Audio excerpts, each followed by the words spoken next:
cadre autour de cette formation, c'est la loi Avenir professionnel, puisqu'on est ici dans le cadre du plan d'accompagnement qui a été demandé par le ministère de l'Agriculture et confié à GrosSup-Dijon et Duterre. Voilà, donc cette formation s'inscrit dans le plan national d'accompagnement qui aborde 3 thématiques, globalement la thématique du pilotage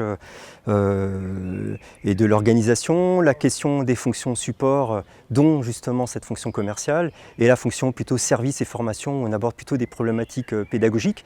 On voit que la fonction commerciale, globalement, elle impacte ou elle a un lien fort avec la stratégie de développement, globalement avec le changement de modèle économique des CFA, CFPPA. Donc, dans ce premier séminaire pour formation de 2 jours dans le cadre du PNF, on est plutôt à aborder comment raisonner cette stratégie commerciale en lien avec cette stratégie de développement. Et on va aborder la question après du plan d'action commerciale, comment on met concrètement ce plan d'action commerciale au sein de son établissement. Et on va avoir un deuxième temps où là, on va plutôt mettre en place ces formations à l'échelle régionale, plutôt sous forme de formation-action, encore plus appliquée en lien avec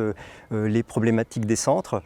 pour qu'effectivement, à la fin de ce dispositif, les centres puissent véritablement se saisir de cette question clé, sachant qu'une question clé, ça va bien être comment on va embarquer les équipes, donc la question de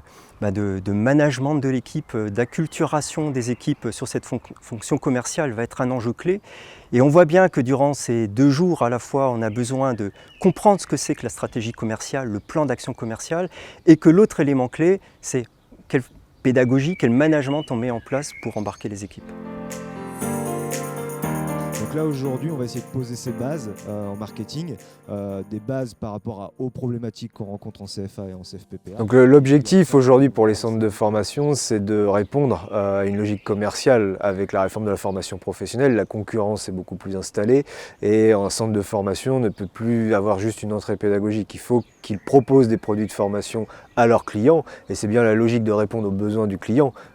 qui correspondra à l'offre de formation. Donc l'offre de formation doit se reconnecter davantage aux besoins des clients.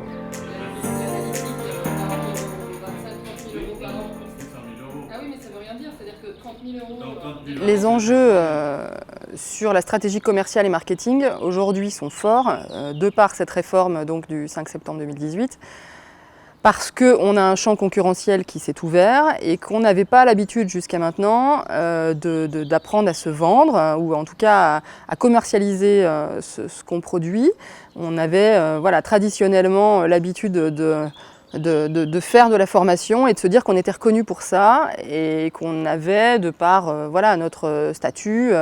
pignon sur rue et qu'on était reconnu pour ce qu'on faisait. Aujourd'hui, la concurrence devenant plus prégnante, on se rend compte qu'on a besoin de compétences supplémentaires pour pouvoir communiquer sur ce qu'on fait, expliquer tout le potentiel en fait, des centres de formation et de pouvoir communiquer sur notre agilité puisqu'on attend de nous qu'on soit agile et en fait on a souvent du mal à communiquer là-dessus. On communique beaucoup sur nos produits, formation, voilà, on fait ci, on fait ça, via des catalogues, on en a encore parlé ce matin en formation, le fameux catalogue de formation, mais on communique rarement sur notre agilité et en tout cas qu'on va devoir de plus en plus développer dans les années à venir, quoi.